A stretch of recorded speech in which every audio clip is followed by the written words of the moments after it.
Today we're going to be talking about South Africa's economy. The biggest challenges that the country is going to face from an economic growth perspective in 2024 are energy security. I mean, the energy supply gap continues to increase and there isn't an immediate solution to addressing it. I think the second thing is inflation. Input costs are increasing. Costs of production are also increasing, so a lot of the manufacturing companies will be under a lot of pressure because of that. And then the last thing is reduced consumer spending. I mean, disposable incomes are under pressure, and as a result, procuring of goods and services is probably going to be flat or slightly less than what was experienced in 2023. Overcoming these challenges requires the public sector and the private sector to work together in terms of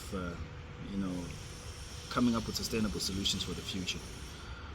In terms of energy, a lot of work is already being done within the renewable space through solar energy investments, right? However, there's a peaking issue to say during hours where the sun isn't shining, more energy is being consumed or more energy is demanded from the grid. And so a solution needs to be found for peaking, right? Currently, diesel is being used, but there's a case for more LNG to be brought into the country and used as a substitute to diesel. Diesel costs more, emits more carbon, and it actually makes sense for LNG to be considered. I mean, it's easier said than done because a lot of infrastructure investment is required to bring in LNG and distribute it across the country. But I think the long-term benefits of using LNG over diesel are there, and that needs to be looked into.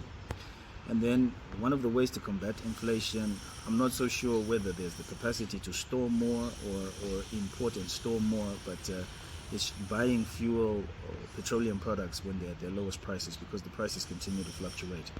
And fuel contributes a lot to inflation. I mean, as it goes up, the prices of goods and commodities as well as services also goes up.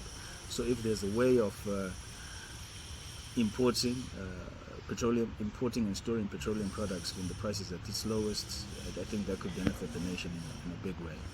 And then there's also the issue of employment creation.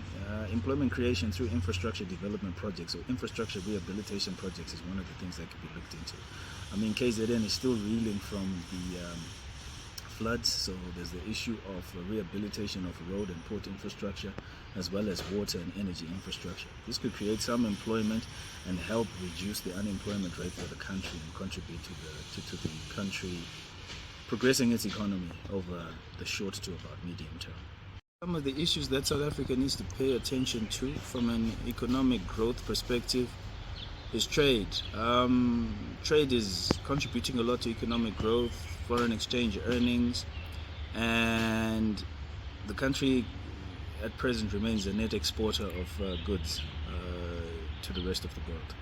But the import inefficiencies are impacting the sector in a big way, and these are some of the things that need to be looked into to ensure that port efficiencies improve, as many goods that can be exported are exported, and goods that are imported within a short turnaround, because a lot of the goods that are imported also contribute to growing the industry and growing the manufacturing sector. So these are some of the things that need to be looked into.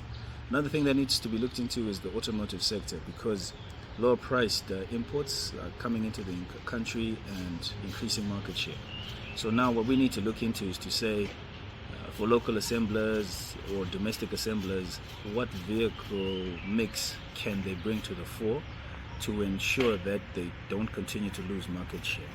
That's some of the things that need to be looked at. And I think the electric vehicle policy for the country, particularly from a production perspective, needs to be looked into and strengthened, so that we're not behind the curve but always stay ahead of the curve, considering the fact that South Africa is the biggest assembler of vehicles on the African continent. So I think one of the questions that I'm always asked is, will the economy grow in 2024? I mean, that largely depends on one thing, energy security. If we're able to address the energy supply gap, there's a strong case for growth to take place. So it's trying to sort out as many of the energy supply gap issues during the short term, which will enable or support growth and progression of the economy. And then in addition to that, it's combating inflation and also coming up with infrastructure projects or other projects that are going to help increase employment. With an increase in employment, there's an increase in disposable incomes, and there's also an increase in consumption, which contributes to economic growth. Thanks for watching, everyone, and for more information, visit our website at www.birguid.co.za. Thank you.